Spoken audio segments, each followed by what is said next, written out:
ഇതാണ് ഇതിന്റെ റിമോട്ട്. അപ്പൊ നമുക്ക് ഇതിന്റെ റിമോട്ട് സെറ്റപ്പ് ചെയ്യാം. എടുത്തു. 3 double A battery, triple A battery ആണ് കേട്ടോ ഇതിന് വരുന്നത്. ഓക്കെ, നമ്മൾ 3 ബാറ്ററി ഇട്ടു, ക്ലോസ് ചെയ്തു. ജസ്റ്റ് ഇതൊന്ന് അടച്ചു വെച്ചേക്കാം. ഓക്കെ, ഇത് അടച്ചു വെച്ചിട്ടുണ്ട്. ഇതിപ്പോ ഓൺ ആണ് ബൈ ഡിഫോൾട്ട്. ഞാൻ ഓൺ ആക്കിയിട്ടാണ് ഉണ്ടായിരുന്നത്. നമുക്ക് ഇതിപ്പോ ബൈ ഡിഫോൾട്ട് ഓൺ ആണ്. നമുക്ക് ഓഫ് ആക്കിയാ ഓഫ്.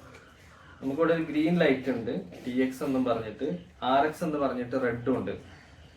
നമ്മള് BM ഒന്ന് ഓൺ ആക്കി നോക്കാം. ഓൺ ആക്കി അപ്പാടെ കണക്ട് ആയപ്പോൾ ഈ റെഡ് ബ്ലിങ്ക് ചെയ്യുന്ന നിന്നു. ഓക്കെ, ഇനി ഞാൻ ത്രോട്ടിൽ കൊടുത്ത് നോക്കാം. ഓ, സൗണ്ട് രക്ഷയില്ല കേട്ടോ. ഇനി ഫ്രണ്ടില് ത്രോട്ടിൽ കൊടുക്കുമ്പോ ലൈറ്റ് കത്തുന്നുണ്ടാവും. 2 കളറാണ്. ഒരു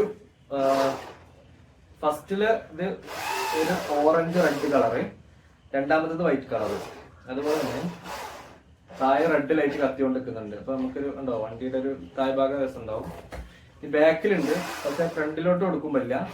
റിവേഴ്സ് ത്രോട്ടിൽ കൊടുക്കുന്ന സമയത്ത് കത്തി കിടക്കുന്നുണ്ട്.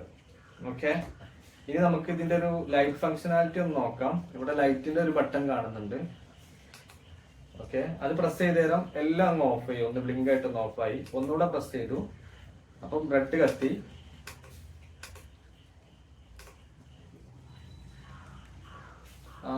കളർ ചേഞ്ച് ഒന്നും എനിക്ക് തോന്നുന്നില്ല.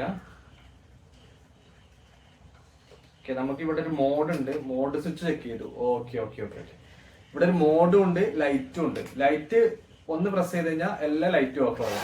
പിന്നെ നമുക്ക് ലൈറ്റ് വർക്ക് ചെയ്യില്ല. സെയിം ടൈം ഇപ്പുറത്ത് നമുക്കൊരു ലൈറ്റ് ഒന്നുകൂടെ പ്രസ് ചെയ്ത് കഴിഞ്ഞാൽ ലൈറ്റ് വർക്കിംഗ് ആയി.